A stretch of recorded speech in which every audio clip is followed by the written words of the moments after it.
বন্ধুসকল ইতিমধ্যে আমাৰ 1 নং ঘৰণীয়া ভাটিচুক গাঁৱৰ যিটো জিৰণি চোৱাটো আজি আমি অলপ চাফ চিকুণ কৰিলোঁ আৰু অলপ চূণ মাৰিলোঁ, যিহেতু জিৰণি চোৱাটো একেবাৰে অৱস্থা বেয়া হৈ আছে আৰু ওপৰ ভাগত যিটো টিঙৰ একেবাৰে অৱস্থা নাই।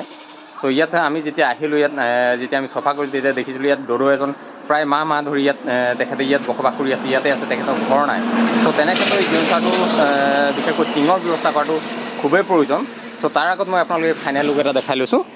এয়া চাওক, আমি যিমানখিনি পাৰিলোঁ অলপ চাফ চিকুণ কৰিলোঁ আৰু ওপৰত যিখিনি আপোনালোকে দেখিছে এই জাবৰখিনি কাটিব এইটো কাৰণেই নোৱাৰোঁ, কাৰণ ওপৰত টিঙৰ অৱস্থা একেবাৰে বেয়া। ওপৰত যদি উঠি যোৱাহে মানে কি টিংখিনি ভঙা চান্সেছটো অলপ বেছি আছে। চ' এয়া মই এইফালে পুনৰ বেনাৰখন দেখাই লৈছোঁ, বাটচৰা 1 নং ঘৰণীয়া ভাটিচুক গাঁৱৰ জয়পুৰ উন্নয়ন খণ্ডৰ সৌজন্যত। এইফালে 2000 চন লিখা আছে, কিন্তু মোৰ মতে 2000 চনৰ যে নহয় যেন লাগি আছে। ত' এয়া লুক এটা দেখাই আছোঁ আপোনালোক, আৰু ভিতৰখিনি অকণমান আপোনালোক দেখাই আছোঁ। তাৰ ভিতৰত আমি যিমানখিনি পাৰিলোঁ অলপ চূণ মাৰিলোঁ, চূণ মাৰি মেলি মানে অকণমান এটা লুক দিবৰ কাৰণে চেষ্টা কৰি আছোঁ। আৰু এইটো ছাইডত আপোনালোক দেখাই আছোঁ, এয়া চব প্ৰায় টিং একেবাৰে উৱলি গ'লগৈ, এইফালে ফটি মেলি তলত পানী পৰি আছে। আৰু টিংখিনি ব্যৱস্থা যদি কৰি দিয়া নহয় তেতিয়াহ'লে এই জিৰণি চোৱাটো খুব সোনকালে পুনৰ পৰিত্যক্ত অৱস্থালৈ গুচি যাব। চ' খুব ধুনীয়া এটা জিৰণি চোৱা, আৰু যিহেতু এইডোখৰত যথেষ্টখিনি মানুহ ইয়াত অহা যোৱা কৰে, ইয়াতে তেখেতসকলে অটো বা গাড়ীত উঠি পিনে হয়তো নাহকটীয়া মৰাণ তেনেধৰণে যায়।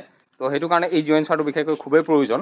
আৰু মই আশা কৰিম যাতে আমাৰ স্থানীয় বিধায়কে অন্ততঃ ইয়াত টিঙৰ ব্যৱস্থাটো খুব সোনকালে কৰি দিয়ে, জিৰণি চোৱাটো মানুহ থাকিব পৰা এটা ব্যৱস্থা কৰি দিয়ে, মানুহ আহিলে অলপ ৰেষ্ট ল'ব পৰা অলপ ব্যৱস্থা কৰি দিয়ে, তাকেই কামনা কৰিছোঁ। চ' এয়া দেখাই আছোঁ পুনৰ এইফালে, চ' কি ধৰণে এইফালে টিঙৰ একেবাৰে উৱলি গৈছে। চ' খুব ধুনীয়া এটা জিৰণি চোৱা, আৰু যিমানখিনি পাৰিলোঁ আমাৰ ফালৰ পৰা আমি চাফ চিকুণ কৰিলোঁ, চূণ তুণ মাৰি দিলোঁ, অন্ততঃ মানুহ এজন থাকিব পৰা অলপ বা সোমাব পৰা অলপ ব্যৱস্থা কৰিছোঁ। আৰু ইমান দেৰি ভিডিঅ'ত চাই থকাৰ কাৰণে মই পুনৰবাৰ সকলোকে আন্তৰিক ধন্যবাদ জ্ঞাপন কৰিছোঁ। আপোনাৰ ভিডিঅ'টো ক'ৰ পৰা চাইছে জাষ্ট কমেণ্ট এটা কৰি জনাব নাপাহৰিব। তেতিয়ালৈ পুনৰ অন্য এটা জিৰণি চোৱা লগ পোৱাৰ আশাৰে আজি ব্লগটো ইমানতে সামৰণি মাৰিছোঁ। Bye bye.